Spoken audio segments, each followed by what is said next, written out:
Est-ce qu'on peut créer un objet qui prenne son temps et qui son temps propre dans ce monde de bruit et de fureur?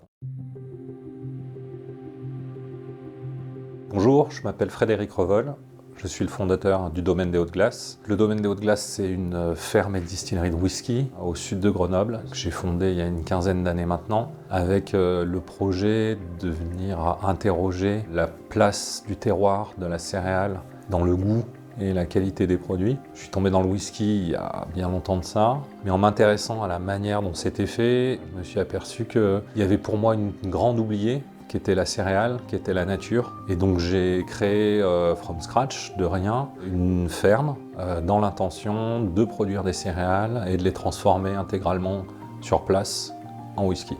On est tout en bio, en agriculture biologique et régénérative. On travaille sans pesticides, sans intrants, pour créer des eaux de vie vivantes, des whiskies vivants qui soient en accord, en lien et en discussion, en tension avec la nature.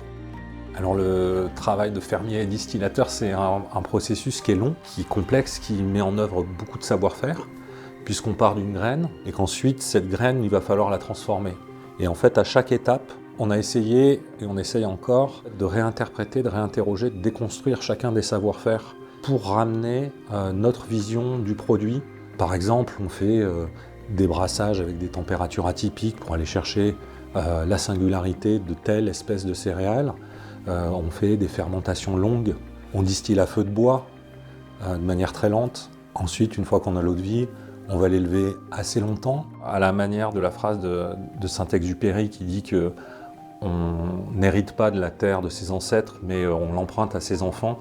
Au Domaine des Hautes-Glaces, on a cette même vision inversée, c'est-à-dire qu'on construit pour le futur. On essaie de développer des savoir-faire compatibles avec un futur désirable pour nos enfants.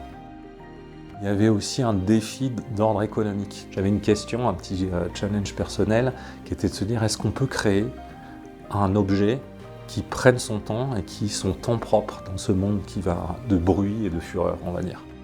Il y a 15 ans, et notamment dans le monde du whisky, c'était vraiment une aventure adolescente. Aujourd'hui, avec 15 ans d'agriculture biologique et régénérative et de whisky biologique naturel, on commence à avoir une certaine expérience. Donc il y a l'idée aussi de prendre davantage la parole, de partager des savoir-faire qu'on a créés, des questions, des doutes. Ces choses-là sont à partager en fait. Et donc c'est un peu dans ce sens-là, cette candidature au Trophée des terroirs. Et si ça peut aider à faire grandir tout le monde, et ben c'est tant mieux.